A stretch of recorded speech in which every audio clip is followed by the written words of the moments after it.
Okay. It is October 18th, 2023 at 7:10 p.m. This is Abbey Binet interviewing Joan Planta over Teams for the Life on Campus project. Okay, now we can get into our first little section of questions. Okay. Um, so the main theme for this section is pop culture and stuff like that. First question. There were less electronics in Canadian society during the 1970s. How was your leisure time structured, and what did you do for fun in the 1970s? So in the 70s, there were like no electronics. We had, record players. So listen to music, go to discos, play baseball, volleyball, and yeah, went to parks, went swimming. In the Yeah, winter, go cool. tobogganing. What were like your most popular hangout spots? Most popular hangout spots. Well, one was a horse ranch when I was able to, because I used to raise horses, and I used to work on the ranch and took out trail rides and stuff. And um, discos. Went to discos, of course, when we were of age. Not before. Went to church dances and stuff too, right? And school dances and high school dances and yeah, our university dances. Yeah, university get-togethers and stuff. Yeah. Yeah. Did you attend any live music throughout the 70s? Oh yes. Yeah, like local bands. Sometimes they play like in rec halls and at the park, and went to some big concerts too, like the Bee Gees. Yeah. Um, so we use the term party culture now to refer to social activities outside of the classroom. How would you describe party culture in university?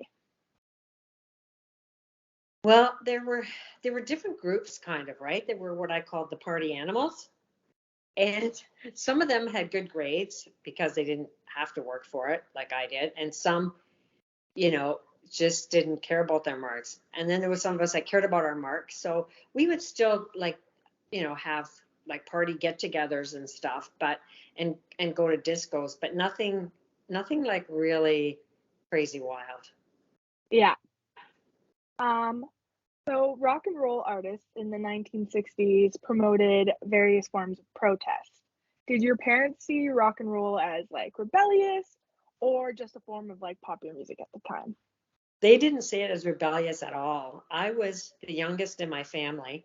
So, and music was always playing in our household. Everything from big band era to rock and roll, like Elvis Presley in the 50s and 60s and the Beatles. And then, going into the 70s with disco and stuff. And so my parents just kind of grew with the changing of music, and they didn't see it as a problem at all. That's good. Um, Next question. Some youth culture voices of the 1970s promoted taking recreational drugs. To what extent did you see recreational drugs being available on campus or just, around the time of the 70s? Right. So drugs were definitely available, and if you wanted them, you knew where to get them. Like it was back then how it is today, and you kind of knew who the users were and stuff too. Myself, I've never even to this day I've never done drugs, so I totally stayed away from that, and probably partly because I saw people who you know took bad drugs, right, and went through the freakouts. I mean, I still remember a concert in the 70s that I was at, and someone we think was taking acid, and they just totally started freaking out. They had to bring in St. John's ambulance to take the person away. So that's probably what saved me and kept me away from doing drugs. Yeah, for sure. And earlier on, you were talking about how there was like kind of groups and like party animals. Would you say that more of the party animal group was the kind to partake in things like that? Yeah, yeah, yes, definitely. Okay, so that is it for the pop culture section.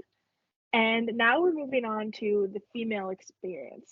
Um, So, cultural historians have written a lot about what they call second wave feminism, that as a part of their counterculture movement, women during the early 1970s sought to break down gender barriers. Does this argument resonate with your experience in university in the early 70s? Yeah, it did because there was still that feeling that, women didn't need higher education. And really, that's sort of how my father felt. I mean, he changed over time, but he thought, you know what, the boys need to go to university, the girls not so much, right? Whereas my mom, she was not that she was a feminist, but maybe in for her generation, she was in her own way because she worked out of the home, whereas most of my friends back then, their moms did not work outside the home, right? But my mom always supported education. Yeah. In your own words, what did feminism signify in Canada during the early 1970s? So feminism for me was part of taking the stand to be able to do what you believed in, right? So and to be able to have a say over your own body. So if you wanted to go to school, that you could go to school.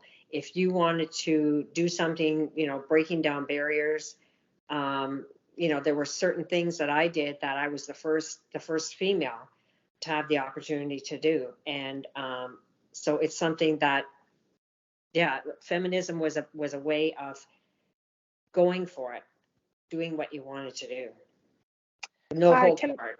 yeah, can I ask what were those things that you did first as a woman? Right. So one of the things I was the first to do was the financial institution that I worked at. I was very fortunate in my career how I was able to advance there, and I was the first female ever to report to the chief investment officer. So, which was quite something, and I was the first female to be on his executive team. So that was pretty incredible, and I have to say that I didn't go in there thinking or with the attitude that it was owed to me. I went in there being grateful and being supportive also to the chief investment officer because this was new for him. It was also new for me. And so we're trying to help each other maneuver through that, right? And I was kind of shocked. So he was an older gentleman, obviously being at that senior level, especially back then. And so some of his reports were a fair bit younger. And so they were very supportive. So I didn't feel any shunning except maybe one or two out of Okay, 10, yeah. but they all came around eventually. Yeah. Yeah. Oh, I was Um, also the first female to be on the church I attended at the time. I was the first female to be on the Canadian National Board of Directors. so gender distinctions were more pronounced in the 1970s than they are today. How did being a woman result in different treatment and expectations in the classroom, in the workplace, or even at social events? Right, right. So there was an experience I had at university where um, even though, it was in the 70s and there were more women, I think, attending university than had, say, in the previous decade.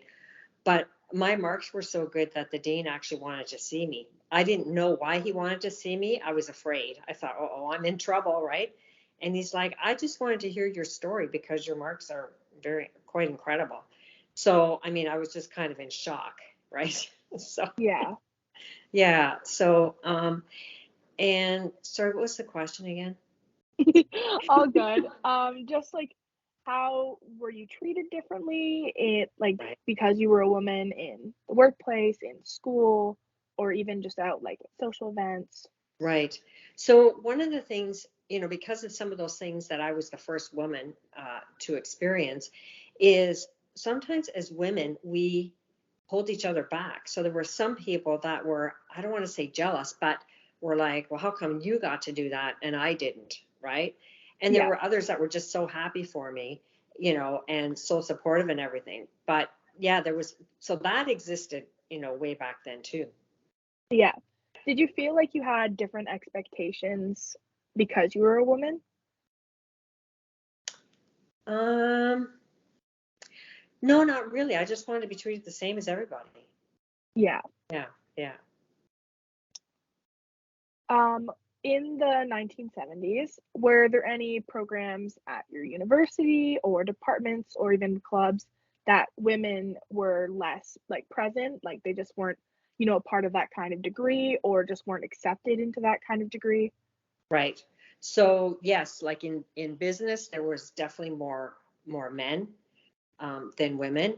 And then I worked in accounting, and when I was even taking accounting, there were it was very male dominated. And then when I went into the investment division, oh my, there were very few women, and I think that's partly why I was the first in that division, first woman to report to the chief investment officer, because it was so male dominated. Yeah. And those were all management positions, right? So like there were barely any women in even junior management positions, let alone, me getting into the senior management position. Yeah. Um, so now the last kind of section is well, there's two little more sections I didn't realize. So this section is kind of about generational differences. Because historians have written a lot about what they call the counterculture revolution, meaning that your generation kind of rebelled against the values of your parents' generation.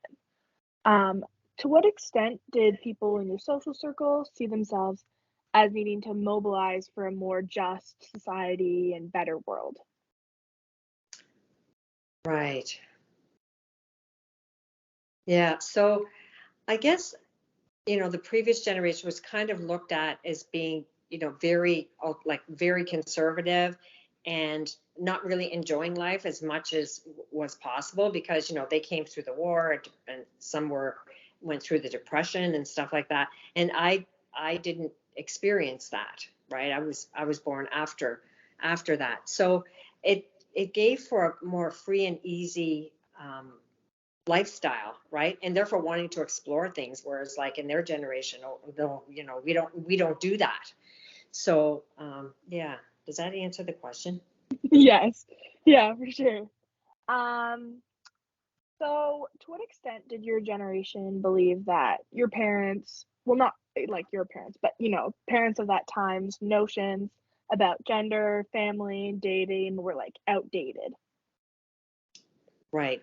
So, and that's where my mom and dad were very different from each other. So I think my mom, because she was an independent woman for her day and having worked outside of the home and very supportive of education for women and things like that. So she she was more open to dating, um, that you don't have to bring the boyfriend home on this first date and stuff like that, right?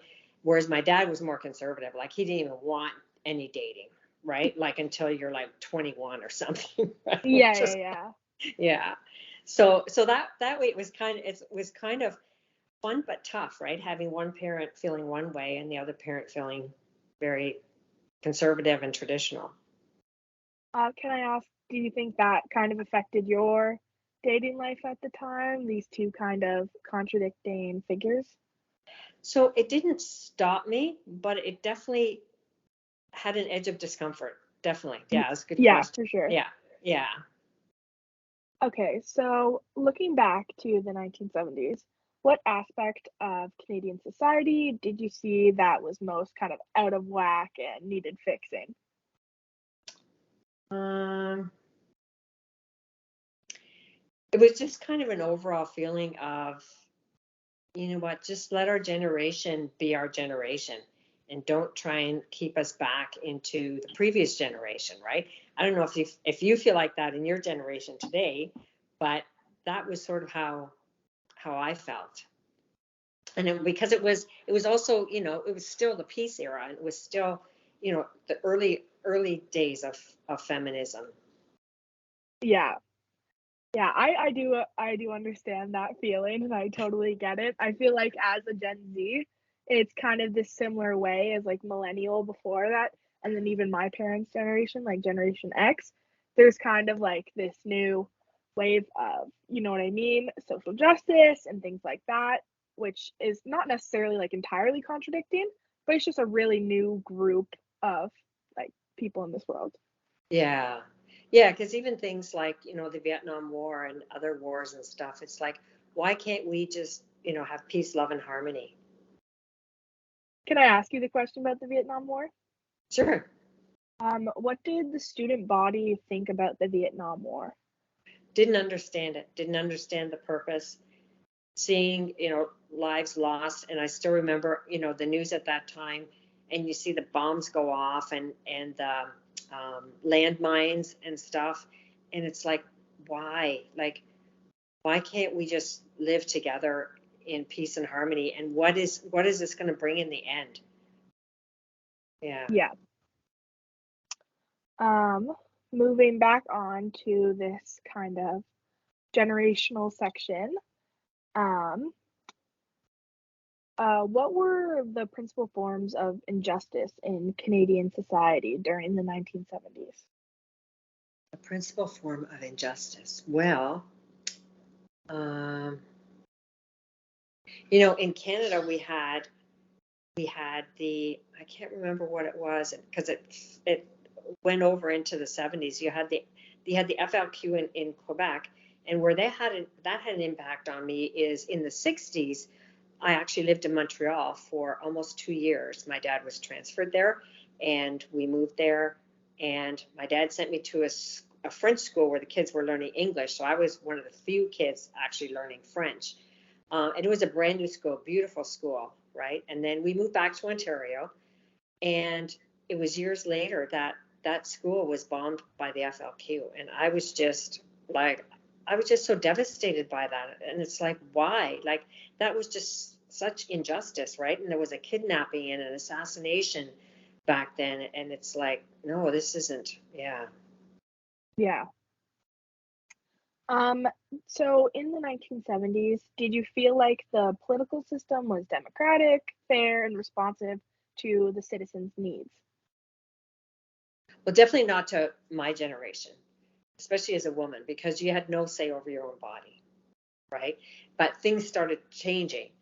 Like, like a woman should be able to do what she wants to do within the law, right? But anything that a man could do, a woman should be able to do. And a woman should have say over her own body.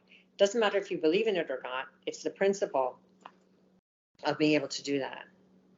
When did you find that in terms of the political system, like when did you find that that started to change, like towards, a more just like situation for women? Probably mid to late 70s. I mean, I think Yeah. it's still going on today. Oh, for There's sure.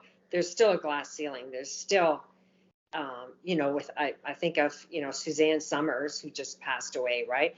I mean, all of the barriers that she, tried to break down, and some of it she got retaliated against, like the whole thing on Three's Company when, John Ritter was making like 5 times what she made. Now, I think he also was a writer, so it wasn't just acting in the show. He was a writer also, but still, like, to make 1/5 of what he made. And so that's where she raised a stink about. She basically was fired, right? And that was just so wrong. And then what made it worse, like I was saying earlier, how women sometimes turn on women, was she was retaliated against, and for doing that she was told that she was greedy and selfish, and it's like, no.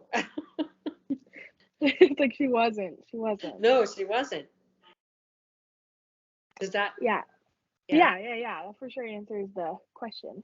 So this last section is, I don't really know how to summarize it. It's kind of about family and marriage and that kind of thing.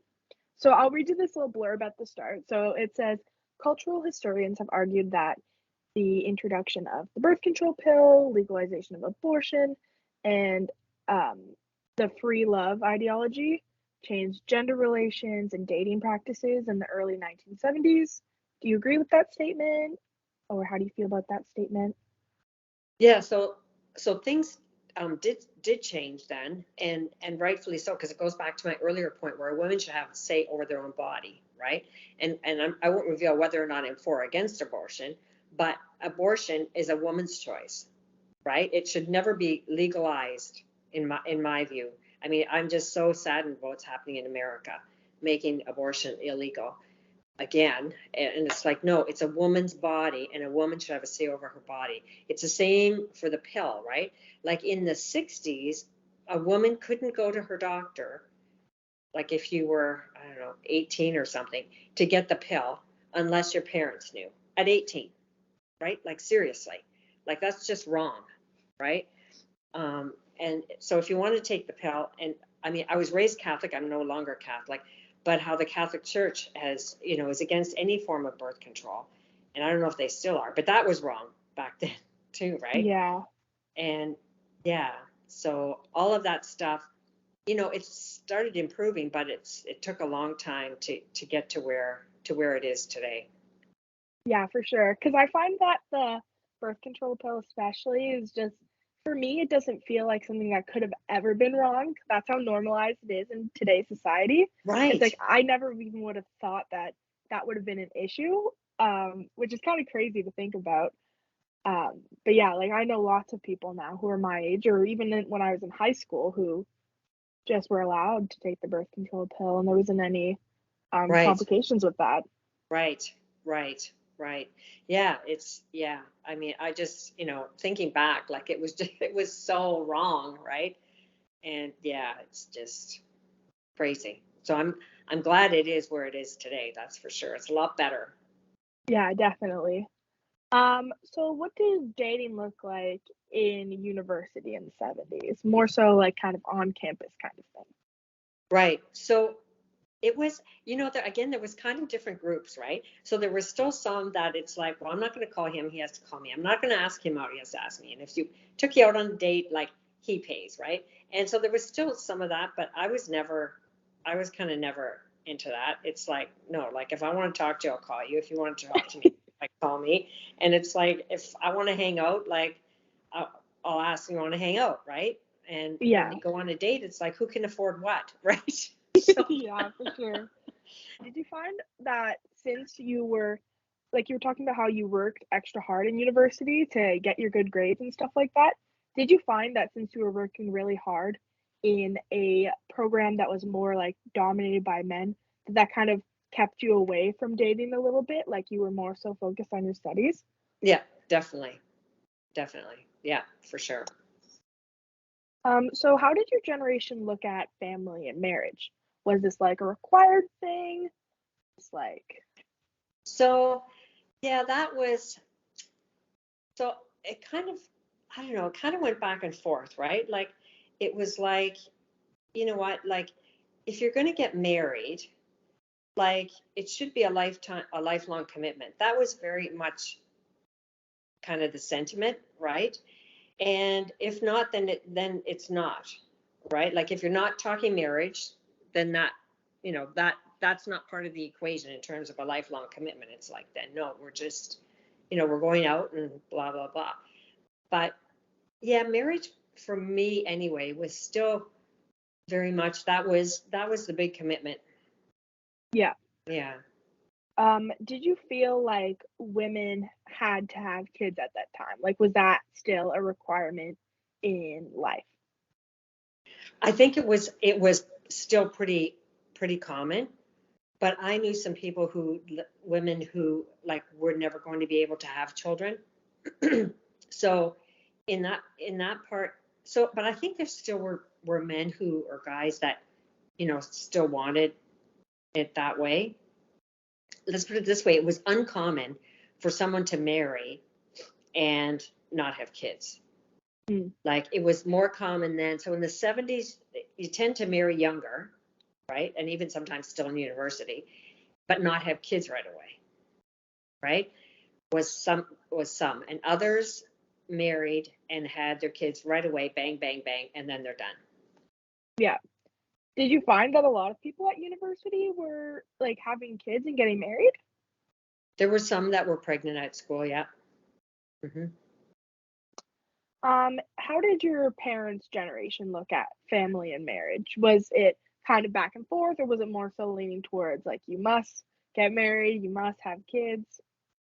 Yeah, it's funny because it was still kind of that traditional outlook that, yeah, married and children and blah, blah, blah. And yet my parents divorced and in the 60s, right? So, no, was it the 60s? It was either, yeah, like 60, somewhere between 69 and 70, probably. They divorced, which was not common back then. Plus, they were Catholic, right? so, so that was really weird. Was But yet they still had that outlook. Yeah, was divorce poorly looked upon in the 70s still? Yeah, yes, I would say, yeah, and maybe too for Kitchener-Waterloo because it's very much a um, German European background, so it was very strong family traditional values. Yes. Yeah, Okay. but So, there were still people who stayed married and had affairs, and mm, somehow that was justified. was that normalized in the 70s having an affair? It I'm not saying normalized, but it definitely was there, but Yeah. not.